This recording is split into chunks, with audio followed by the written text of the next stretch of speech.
My interest here is fascism.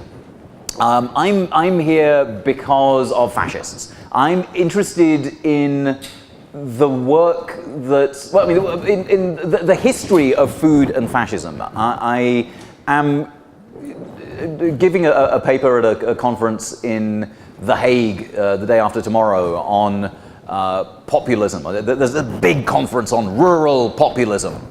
And it's an idea that's quintessentially Italian. You know, when Mussolini says that Italy must be ruralized, and when Mussolini is in the fields cutting down wheat that is famously Italian wheat, and you see him like a sort of, a 1930s Putin, just shirtless and looking sort of sagging, but basically muscular, and cutting away things.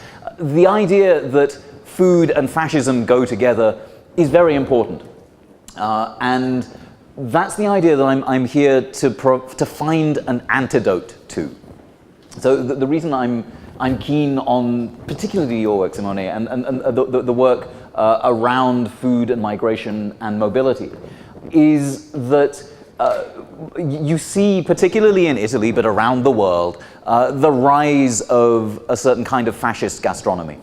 The kind of gastronomy that, if I had a screen here, what I'd show you is an advert for something called the Carl's Jr. Most American Burger. Have anyone seen this advertisement? The Carl's Jr. Most American Burger. No? All right. So it's an advert that starts.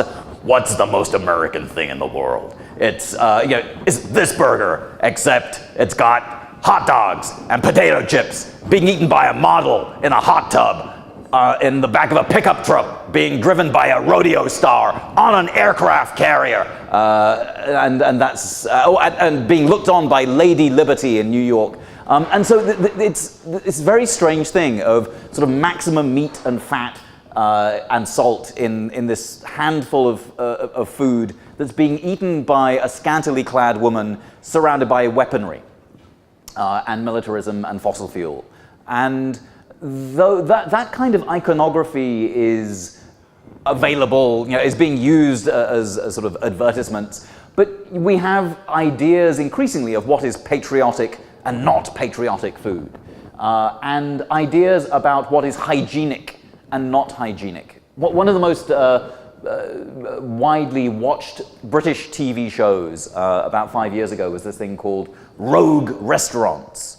Has anyone heard of this? Rogue Restaurants?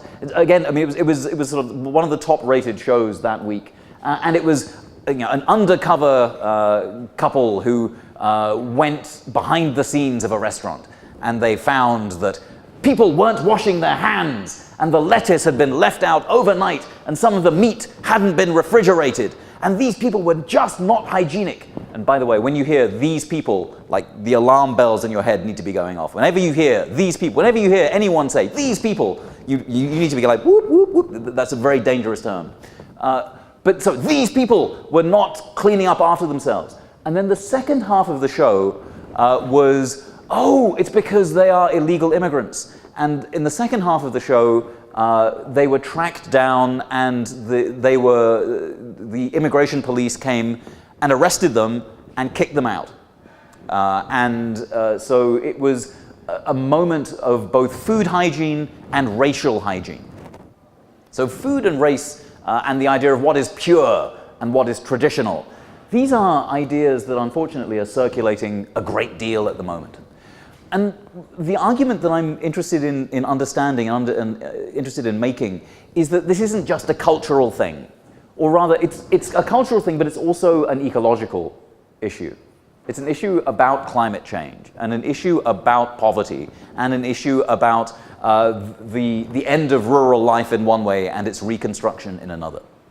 And that's something that you see again through Mussolini, you see it through German fascism in the idea of blood and soil, you see it in Hindu fascism with the idea of cow registries, and that the cow is the sacred object that cannot be touched by low-caste Hindus or Muslims in particular in India. But the idea of food being an ecological phenomenon as well as a cultural one is something that's worth taking seriously in an era of climate change. So this is the argument that I'm interested in making, and I'm halfway to making it, but I don't have the data yet. But that's why I'm here, is to talk to people and see what you think. So the idea here is that fascism everywhere from the United States to certainly to India is also coincident with certain kinds of socio-ecological crisis. Whether it's about the pollution and the destruction of the soil through industrial agriculture, or about the evisceration of certain kinds of received ideas of how we live together and how we live with the land and how we live with other species. Those ideas are having a moment of crisis. And you can tell the crisis because people are getting more and more exercised about what is the right thing to eat? What is the national thing to eat? What's the patriotic thing to eat? What do people like me eat? And when you have those kinds of debates, you end up in this terrain of fascism.